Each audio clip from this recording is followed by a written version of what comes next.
Well, hello again and welcome. This is DJ Nocturna, and today we are charting the higher octave with the Bone People. I've got on the show here returnee Adrian Workman, who is a bass player for the amazing band called Vietnam, and Vanessa Lucas, who is a violin player, and so many other things. I find out she's Greek, Australian, and thank you both for joining me in the show. Thank Thanks you. for having us. Yeah. So, I always love reading about interesting projects, especially when they relate to they're literary in some ways and music related, and then you guys just put it together. And I'm really I read this book by Keri Hulme, or how do you pronounce that? Hume? Home, I think. Home. Home. I read it for school.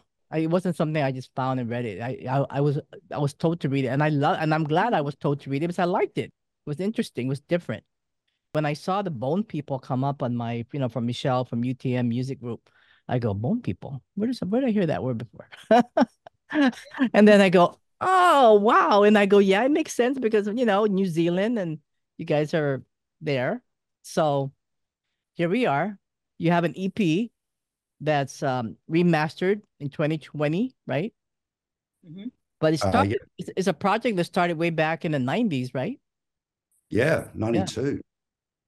Yeah, so how did it all start and why did the project stop and then you guys continue it again? Again, that's a good question. Yeah. How long have you got? I know we can take turns on this, I Yeah, suppose. okay, sure. Yeah. You want to start? We started writing. Well, it's kind of related to our relationship in some ways because we got together sort of in '92. We were musicians playing in different bands, and we kind of, as our relationship grew, we wanted to write music together. That was something that was sort of consolidating for us and something that kind of was expressing our feelings within our relationship and our feelings towards the external world. And we both come from a place of quite a social conscience, and a place of where we feel a strong sense of justice. So we kind of felt that we needed to express these feelings that we were having through the music that we could potentially create. So we started writing this music fairly soon into the relationship, and they kind of metamorphosized in many different ways. It started off with the both of us, and then we ended up enlisting some really great musicians that we wanted to work with, to make the songs come to life. And we essentially produced and arranged the songs in that way. During the process, we also got married, Oh, okay. and yeah, that was a long Didn't time know ago. that. Yeah, and we were given some money for our wedding, and all of the money went into the recording studio That's to right. pay for the musicians.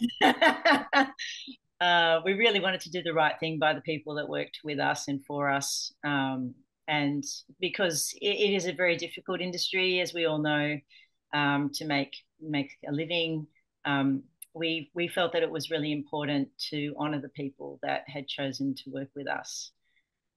So we paid them the way that we would have liked to have been paid in our previous bands. um, and that that was quite gratifying. And they gave us beautiful, beautiful work. Their musicianship was lovely, and the relationships that we had with each of those people was lovely as well. So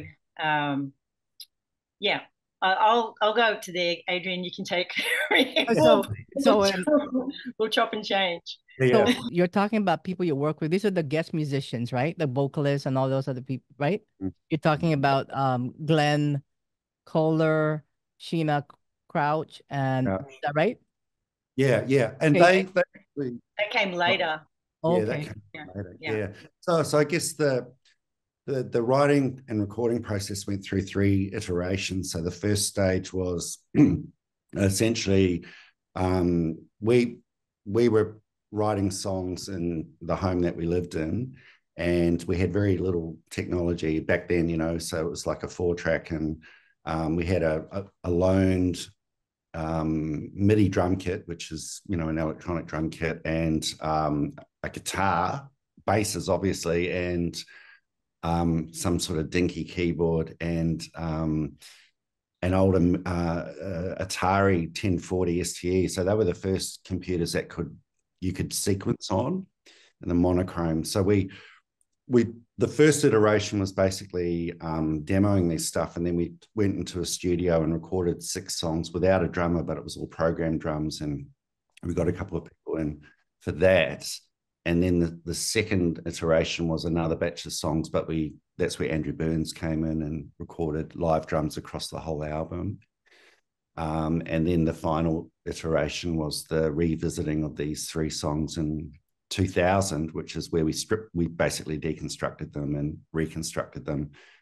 And ironically, I don't think any of our bass is on there. There might be one bass track of the songs, but all the bass work that we did had completely disappeared for the EP project. Yeah.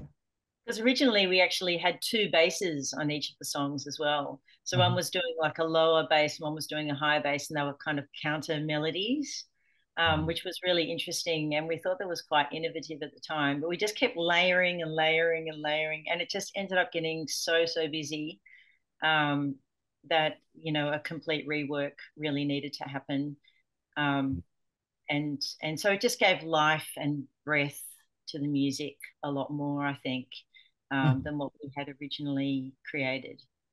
So you were saying there was more than 3, right? Did you say there were more than 3 songs? Yeah. Oh, yeah. Yeah. We've got quite a few still in the back catalogue that we haven't. Oh, okay. So right now you're just releasing the 3 songs, the 3-song EP, and the name of the EP is Deception, Love, and Hope.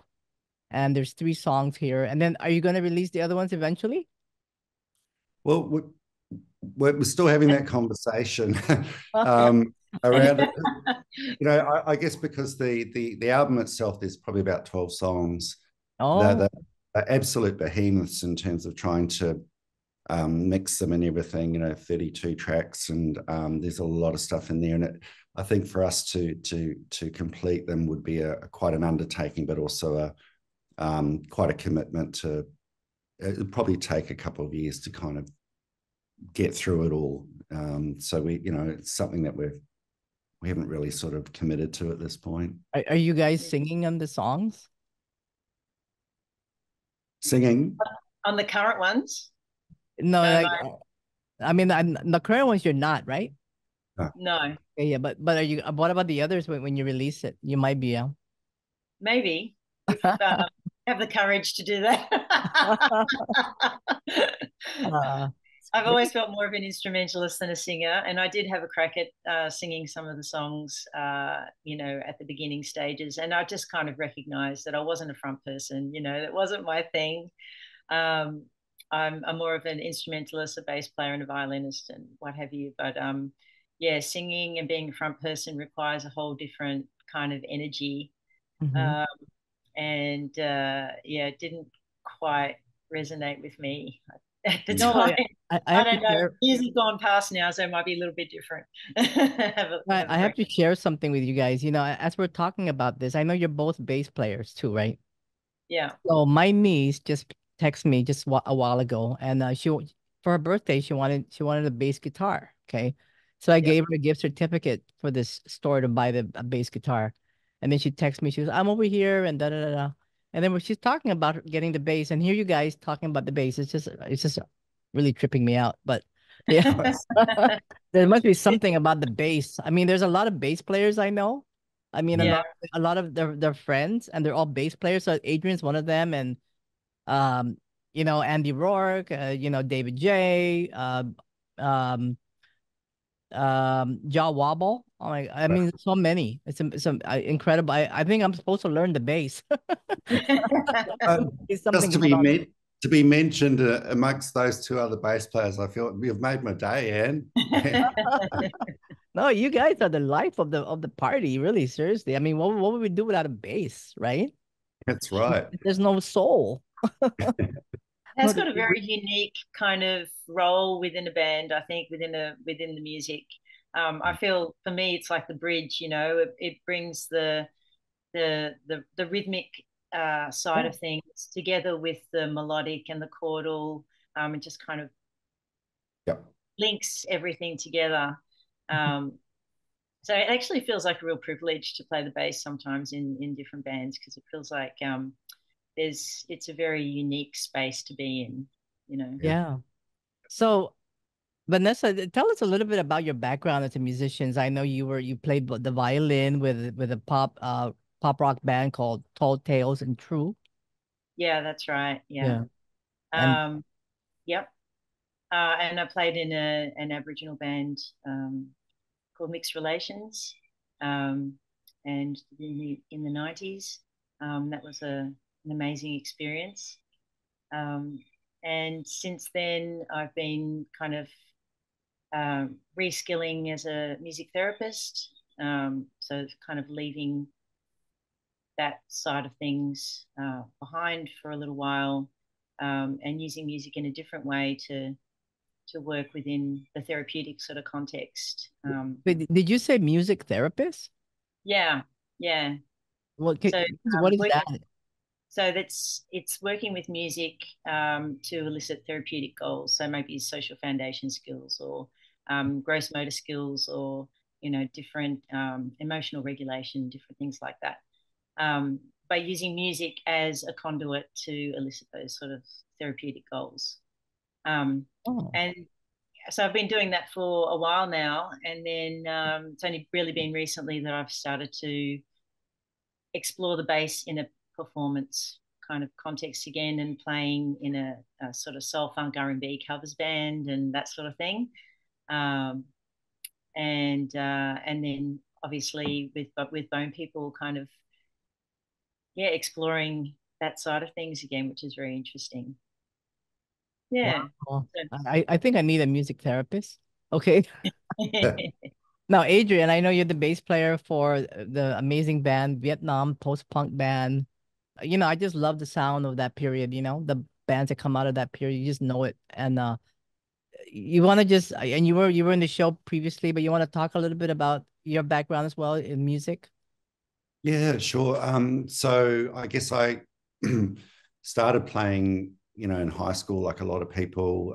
Vietnam was the first band that came out of I formed, and that was in the early 80s. So we were a post-punk band based out of Wellington in New Zealand. We did an EP. I came over to Australia in 1985. Couple of sort of false starts there, but ended up playing in a sort of indie pop band called the Bhagavad Guitars. And we did a few albums and releases in the late 80s into the early 90s. And then when the grunge era exploded, I was briefly in a band called The Various, as the bass player. And I think by 1992, I'd kind of lost my hearing and exited that space. And that's kind of where Bonepeople came in. It was a big step away from what was happening on the ground at the time, I think. You think about your Nirvanas and your Soundgardens and all of that stuff that was happening. I think what we were working on at the time was almost sort of linked to that kind of neo soul TripHop stuff that was emerging. So people like Michelle Indigo, Cello, Maxwell, Massive Attack, that kind of stuff. And that was where I think Vanessa and I, and obviously roots and reggae, dub kind of stuff was still part of it as well. And I think that's where that was one of our starting points for what we did. Yeah. Yeah, So by that genre of music. yeah, no, it sounds great. I've been listening to the 3 tracks. And I was thinking, I wonder when they're gonna release the others, because it sounds great. Yeah. I mean, so this album, It's a song EP, Deception, Love, and Hope. So how did you come up with the title? And tell us about the connection you have with the author, Keri Hulme of the Bone People. You know, you're talking about 1985, and I think that's when she won that award, right? She was the first New Zealand writer to win that Booker Prize, I think it's called. Yeah, I think it was Booker. Yeah, it was. Yeah. Look, I think it was a staple piece of literature for a lot of people in Aotearoa and New Zealand at the time because you know the book's full of metaphors and symbolism, and you know, and you could do a whole thesis on it probably. Yeah. But I think what I drew from it was a number of sort of themes, and one of them was around, you know, disenfranchisement, so not belonging, you know, this whole sense of like just not belonging in the society or the culture that you were living in. And then there's the, you know, the wonderful metaphor of the abandoned lighthouse, you know, the isolation and everything that came with that, plus this kind of dynamic between the three main characters in the movie, which was fraught with a lot of, you know, difficulties and so on, and being torn between compassion and kindness, you know, but with a backdrop of violence. And so it was a very confronting piece of literature to read. And I guess it just resonated. Yeah. It resonated with me at the time because I think for a lot of people it was you could connect and identify with it on some level. Yeah, I remember like I mentioned to you guys, I didn't just go out and read this. I was, you know, kind of told to read it in college. But I'm glad I did because I like books that are make you think, you know, and Yeah. it's literature is different. It's not like a typical, you know, majority of people read like English literature, German literature, but this is different, right? And yeah, I think the not the person on the book is Carowin or something like that. Yeah. And Yeah. yeah, so this is wonderful. So did both of you guys connected with the book? It just Yeah. you guys met and you guys, oh, we have something in common. That's Bone People. Well, I think it was also just the universality of the title as well that really resonated with us. Because I think the themes of what we were writing about were more sort of global. Um, and also we wanted a, you know, multicultural kind of uh, multicultural musicians to be involved in the project as well. And so I think the title made kind of resonated with what we were trying to achieve with the Yeah, music. no, it's great. It's a great project name, actually. I like and it. and in its simplicity, like absolute simplification of it, you know, underneath, you know, our outer, you know, all our bones same color. Right. Yeah. And so these guest vocalists or musicians, how did you connect with them? We you know, And as with most musicians, we were struggling financially. So we were working in an organization that really supported artists. It was fantastic. So there were a lot of musicians, there were a lot of actors, there were visual artists, there were writers, there were directors, all working within the same organization. And we really connected with Sheena and Jen during that time, and we told them about the project that we were doing, and asked if they would consider being guest vocalists for us. And they were both really so gracious and really enthusiastic about being a part of it. yeah, and you know, I'm looking at her site, Jen Cloher. Oh, Yeah. Yeah, and it looks like she tours. I mean, she has some concerts, I guess, coming up in Australia. Gosh, yeah. if I went to Australia, I'd be watching all of these. That's really interesting. Yeah. I mean, I would never have known, you know, if it wasn't for you guys. I don't know who these guys are. The first time so the soul singer, Sheena Crouch, she's another one, right? Yep. Yeah, yeah. She's done a lot of musical theatre, and she was in the Dusty Springfield show. Was that right, Adrian? Yeah. Yeah, I'm looking at it right now. Yeah. Again, very talented singer and great performer. They're both really gifted, so it was lovely to have them contribute to our songs.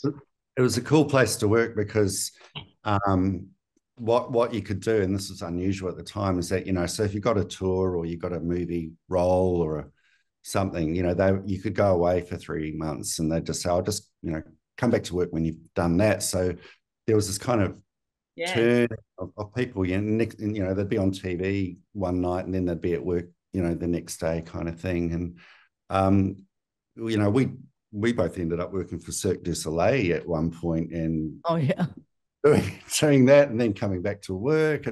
But it was just such a special environment, you know. And a couple of people, you know, the Kurtzel brothers, who Jed and Justin, you know, they've gone on to do Hollywood movies and soundtracks and stuff. They were working there. It was just like this amazing melting pot that was quite for a short period of time, I think, really. And it was great to nurture young up and coming talent, you know, like I think those opportunities aren't really there as much anymore because people you know, are required, they don't have those leave without pay options as readily anymore, well, particularly here in Sydney.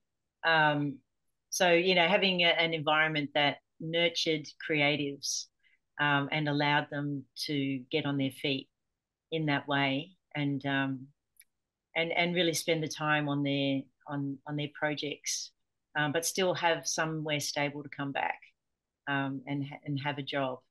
That was really unique, and I think it's a great model. Actually, I don't know why more organisations don't take that on, because it benefited so many people, and it like allowed for such a vibrant and enthusiastic and really lively kind of workplace. It was great.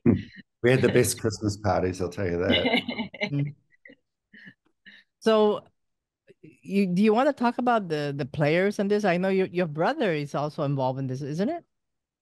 Yeah, my brother Leon Lucas, who's he has his own sort of studio called Pitch Black Studios. He's been writing music for a very long time. And is contracted to a couple of places to do, you know, soundtracks and different things. There's so much competition; it's really quite tricky to make make a living out of it. But he's really passionate about it, and has all the gear. You know, that was really essential for us. And a great ear and a very talented fella. So he contributed to live shows, playing keyboards and doing samples and sequences and things like that. And he also worked with us within the studio. And contributed quite a lot. It was great. You'd probably be able to talk more about the technical side of it, Aid, than me. Well, he came from a techno background, and at the time there were 2 camps in Sydney that were very active, and he was, you know, DJing and doing a lot of live stuff. And I think Leon's point of difference was that he would also incorporate his own performance into his DJ set and stuff. And he's, you know, very, very skilled and talented, and you know, obsessed with machines and buttons and that kind of stuff, but a very, very good musician on top of that. So he had a musicality that was a lot of other techno performers didn't have. So when we came to work on these 3 songs, you know, and breaking them down and building them up, you know, it was really a pleasurable experience and a very detailed experience. But I think with Leon's that kind of bent that he had at the time, you know, was a real benefit to reinterpreting the songs. Very experimental. We tried a lot of stuff. There were no rules, and I think, you know, what we ended up with was pretty good. Yeah. So these 3 songs, did you guys do the songwriting together, lyrics and all that? And it's a blend of everything, you know. So officially we wrote everything together. So, you know, and without the partnership in writing, you know, the songs wouldn't have being completed. So essentially, yeah, we did. Lyrically, I think, there'd be a few that, when you write lyrics, often it's you're telling a story, or it's you do in totality. But in short, yeah, everything was co-written. So tell us a little bit about the cover. I know it's a circle, the cover.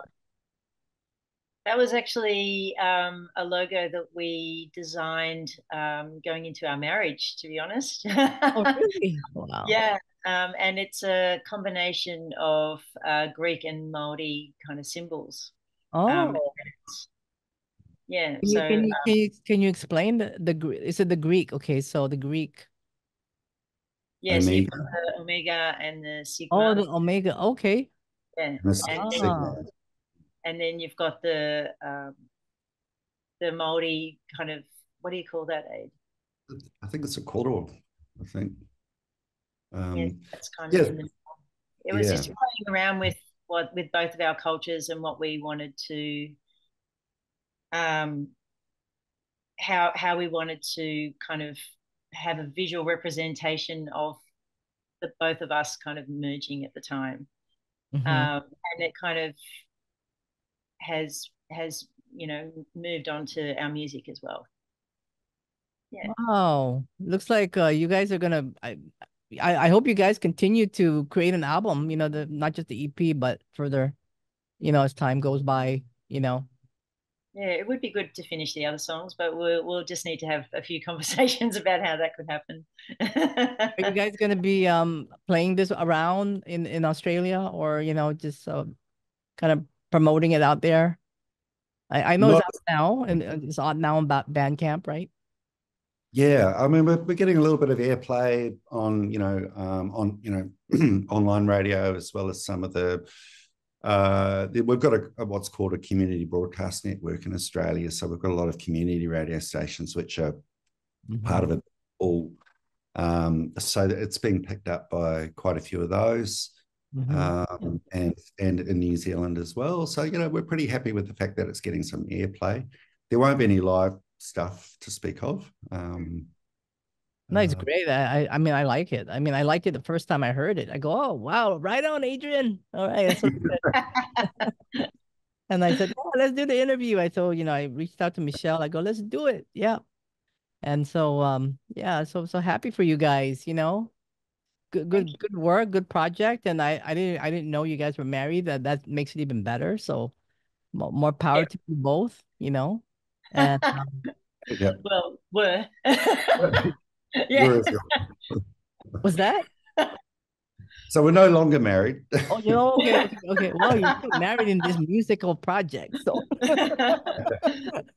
Which makes it even interesting as well, because we started, it's been quite a journey. We started writing these songs at the beginning of our relationship, and we're completing them, after we've separated and divorced and all of that stuff. So it's quite an interesting place to be. But just imagine, right? I mean, you guys are still friends and you're doing this together, and that's great, Yeah, I think the music and I think when we first came into the relationship, we're both coming from a musical space, and I think that's what drew us together, and also being bass players. Yeah.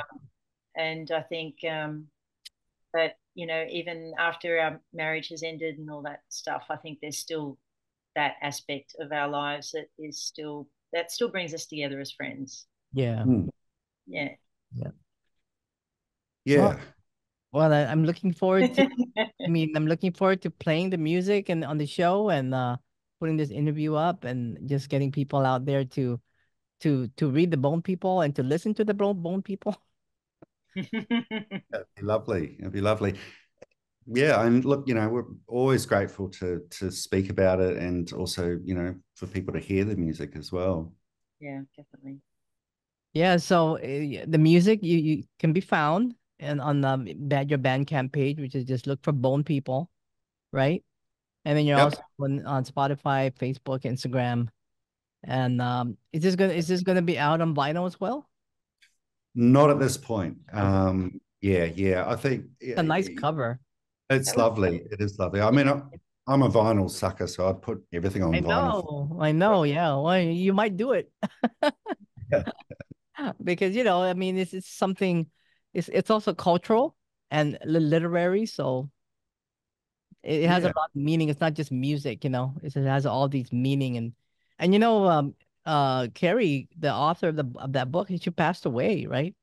Yep. A couple Yeah. of years ago or something like that. Yeah. So I'm sure she's, listening to your music now.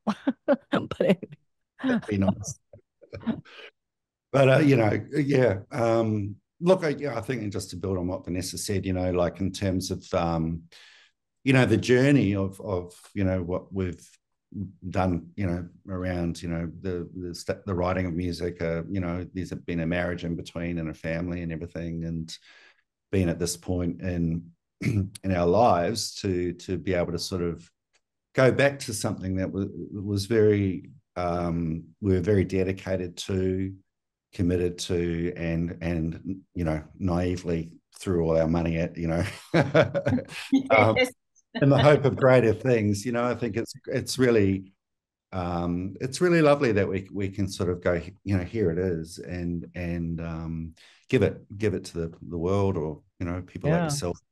And And you're both so passionate about this, and I could see this from the write-up that was given to me. So yeah, it means a lot. Yeah.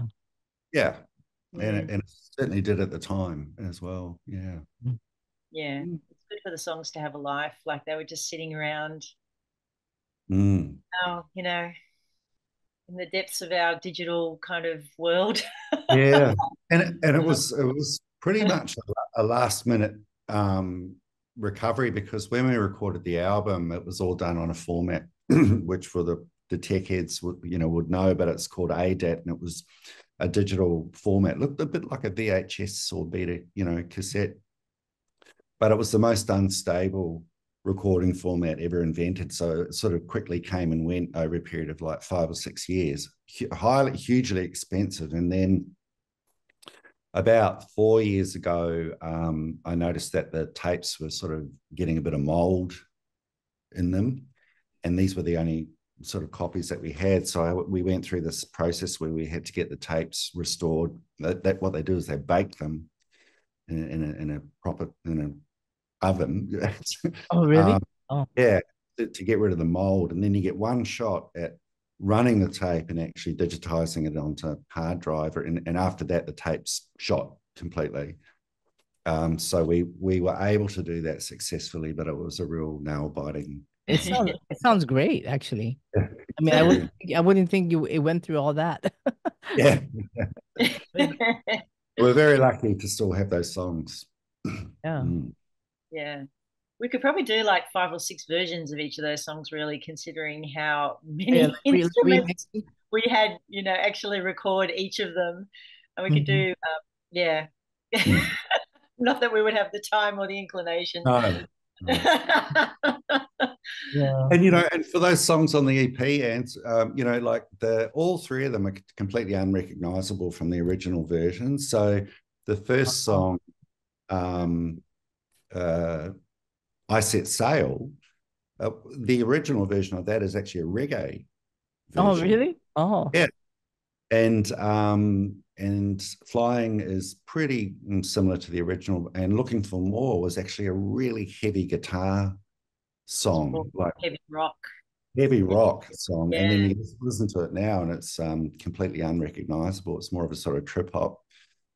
no, I like it. Yeah, I like it. It's very so crystal clear, So that's great. Adrian, I know you were telling me you're working with Ant Bannister on some project or something. Yeah, so I've recently I don't know if you want to. I'm sorry for bringing that up. You don't have to talk about it if it's not ready to be talked about. No, it's okay. It's out there. So and Bannister, so the Sydney band Sounds Like Winter, who are a post-punk band. They've done 3 albums, and Ant. There's been I've basically been invited in to do the co-songwriting on the next record and take bass duties on the live and recording as well. So we're working on that at the moment, which is really lovely. It's like for me, it's like the two best post-punk bands in Australasia have Yeah. Yeah, There's we got to do an interview when you guys release it. yeah, that'll be fun. That'll be Yeah. fun. Yeah, and I know he DJs out there too, so I'm hoping to come out there and hang out and whatever, Oh, So he'll set you up with some good shows, and for yeah, sure. for sure. Yeah. He'd love it. I'm a big fan of Nick Cave, right? And he's over there. I don't know if he's playing there now, but I think he was or Yeah, and he's I'm played this week. Yeah. yeah, so anyway. Yeah. I have Australian what do you call it? Connections, I love Australia. It's I think it's in my birth chart. Yeah. Yeah, yeah. Come on. Hey, by the way, tell me what is your sun signs again? I'm a Virgo, and I've Oh got yeah. five planets in Virgo. So look out. That's why I'm a bass player, and that's why I'm obsessed with detail. Oh yeah, you're in my 11th house for sure of groups. What about you, Vanessa? I'm Sagittarian. I don't know what Oh yeah, planet. that's like me. I'm a Sagittarius. The best sign ever. No, I'm just joking. I tend to get on very well with other Sagittarians. Fire, yeah, they're great. Wow, okay. Well, you guys are wonderful. Thank you so much for joining me. And Vanessa, what about you? Do you have anything you want to say, like any projects or anything coming up or? No, not at the moment. I mean, I'm working on some originals with one of the music therapy students that I have, and we're actually performing live for the first time. So that's going to be really interesting to see where she goes. But I'm not going to give names or anything. But Okay. she's certainly very, very, very talented, and she's only 16, and Oh, she's yeah. So I think she's a great up and coming talent. I think it's quite an honor to be playing bass for her and her original oh wow. songs. So you guys are both in Yeah, Sydney, right? Are you both in Sydney or? Okay. Yeah. Okay. Yep. All right. Oh, shout out to Michelle, UTM Music Group. Oh, of course. Yeah. Thanks so much, Michelle. I know he's so good. Look, Every time and when I get an I email from him, I'm always like, "Yay!" something's happening. Yeah.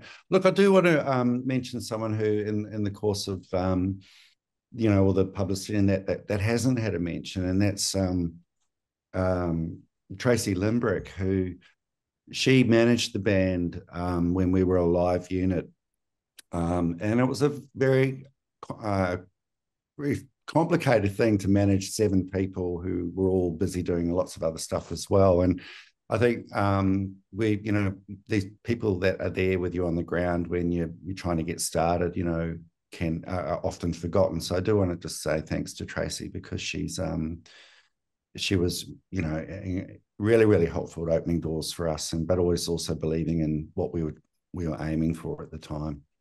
Yeah. Yeah, those are important. People like that, like that's why I always try to mention whatever I see that's connected to the band, like the songwriters, the people that are in the background that doesn't get that much attention because they're really important. Because without them, I mean, they're like the skeleton crew or whatever that holds the bone together, right? The bone people holds the bone Yeah. together. That's great. I mean, what would a bone be if you don't have another connecting bone, right? You gotta have all that. Yeah, well, yeah, thank you so much for joining me, you guys. And enjoy the rest of your day there. Oh, look, it's 4:44 p.m. Ah. yeah, it's actually Mother's Day here today. Oh, Yeah. it's Mother's Day. Yeah, Yeah, yeah. yeah. Oh yeah, it's Mother's Day over there. Yeah.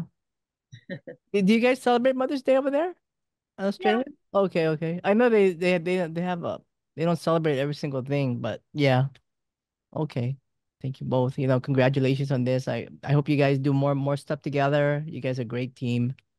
Thank you. Thanks, Thank Anne. you so much, Anne.